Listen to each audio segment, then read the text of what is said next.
Welcome everyone. My name is Gabriel Gleizer. Today's presentation title is Towards Traffic by Simulations of Linear Periodic Event-Triggered Controllers. This work was done under the supervision of Manuel Mazo Jr. of Delft University of Technology. Event-triggered control is a feedback control scheme where the state of the plant is sampled through a condition checking mechanism. And whenever this condition to be designed is violated, then this data is sent to the controller, which then computes the input, and this input is held until the next sampling time to the plant. The main objective of ETC is to reduce communications, which is particularly important when you have a network of control systems, and reducing communications can lead to a reduction in energy consumption and also an increase in the number of loops sharing the same network. However, it is very difficult to schedule multiple ETC loops in an actual network. This is easy to see when you compare with the classic traditional periodic sampling strategy, where it's very easy to come up with a schedule that works even if you have a lot of resource usage in average. While in ETC, you can use less resource, which means fewer communications, but still, because of the variability and the unpredictability of the traffic, if nothing is done on the scheduling side, you can get a collision and then lose information. Well, periodic event triggered control, or PETC, is a particular type of ETC which is more practical. And the main change is that the condition is checked every H time units. Now, in this work, we consider linear plants with a classic static state feedback and quadratic triggering conditions, which are the most common in literature.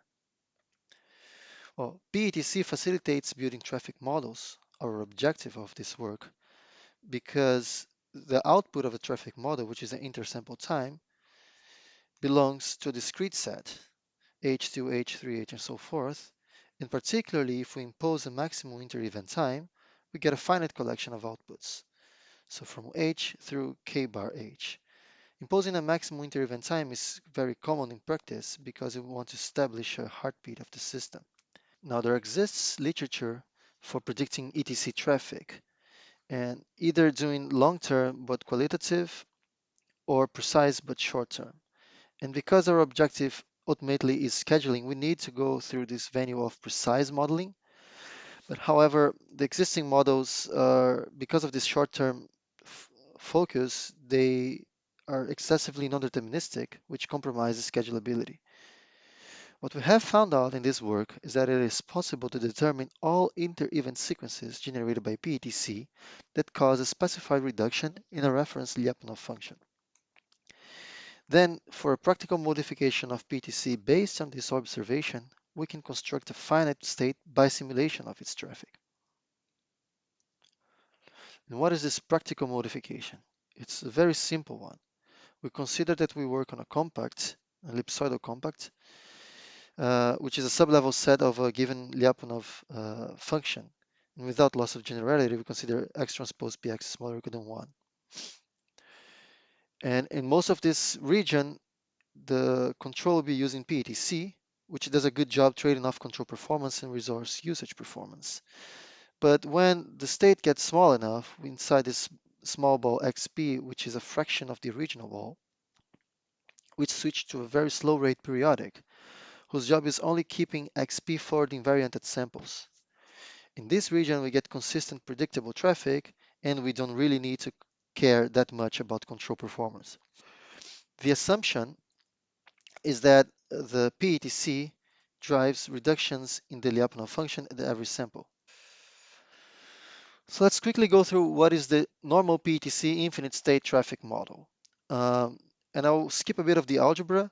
The bottom line is that the current state value is a function of the inter-event time and the previously sampled state. So the next sample is essentially m of k, or k is the intersample time, disregarding h, times the current sample.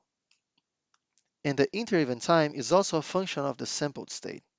It's just, again, a matter of collapsing the time-dependent terms into a single matrix, n of k, which can be computed offline for each k.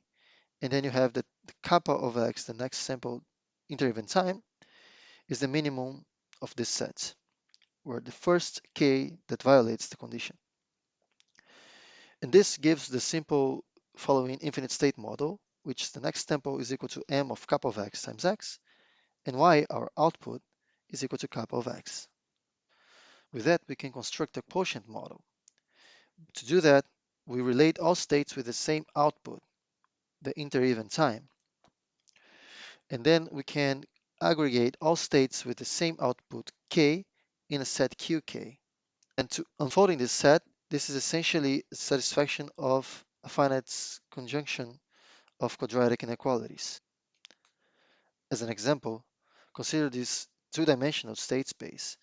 You can see for k1 through 4 that we have these potentially disconnected quadratic cones representing our quotient set. In this work, we go beyond and we start talking about intersample sequences and their quotients. So we start with the XP, the region where we get periodic sampling, and we associate it with epsilon, the empty sequence.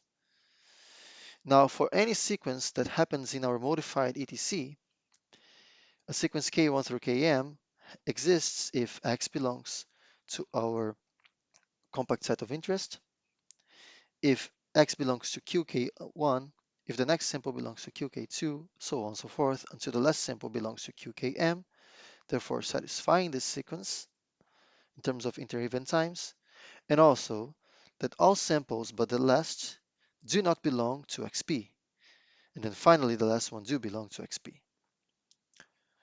To construct this finite state abstraction, we start with epsilon again, and because of the forward invariant assumption, from this state we never leave. Then we go for sequences of length 1 and check if they exist. If they do, for each one of those we assign an arrow to epsilon because these are the states that in one sample reach XP. And then we check sequences of length 2 and so on and so forth. Now some of the sequences may not exist, and this is how we start trimming the abstraction. And checking existence versus non-existence can be done exactly using real algebraic geometry with a solver such as E3. We stop the bisimulation refinement as soon as we have covered the whole region X. And here we have a deterministic finite state abstraction of the system, which is a bisimulation of the original MPETC traffic. Now we can do a similar approach to the original, the raw PETC, because all that really matters is the reduction of the Lyapunov function. So consider a sequence that starts at v of x equals 1, and after these many samples, it reaches xp. Well, its next sample, you could also normalize the Lyapunov function and see which is the sequence that leads it back to xp. Well, these two sequences do exist in our original abstraction. So all we have to do to get all the sequences that reduce a given fraction, our original Lyapunov function, is to do the same abstraction approach as before, but constraining v of x equal to 1. So constraining to the boundary of our original compact set x. And these will give all the sequences that lead to the reduction of r on our Lyapunov function. So this is the partitioning of the state space that we get by doing that. And this leads to a tight simulation relation to the original PETC traffic. It is still non-deterministic, but it tends to be less deterministic as longer the sequences we consider. In this example, from 2, 1, we know that the next sample is going to be 1, but we don't really know if it's going to be 1, 1, 1, 2, or 1, 3. So we have to, with the given information, assign a possible transition to each of them. So this is where the non-determinism comes from. This model has some interesting verification applications, such as computing an upper bound to the average triggering frequency, or tighter than existing in literature upper bounds for the global exponential decay rate of a given PETC system. Now, just as a numerical example, we got an academic two-state system with h equal to 0.1 and simulated 10 different initial conditions and the trajectory of the Lyapunov function.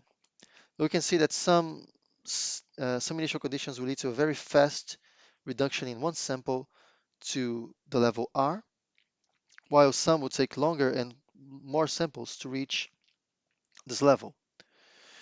Now with the abstraction, we can compute exactly the worst case time to reach XP, which is in this case 2.3, and this is verified in the simulation. And also using the results that I just mentioned before, we can compute what would be the decay rate of the PETC.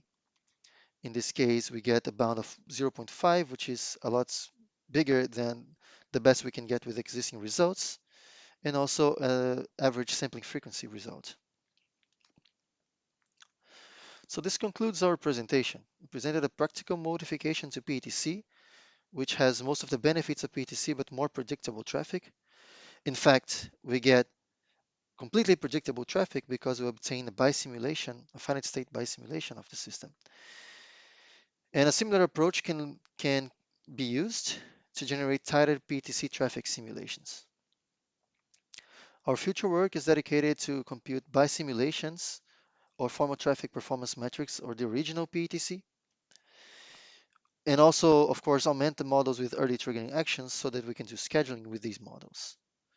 Well, thank you for your interest, your patience, and enjoy the rest of the conference.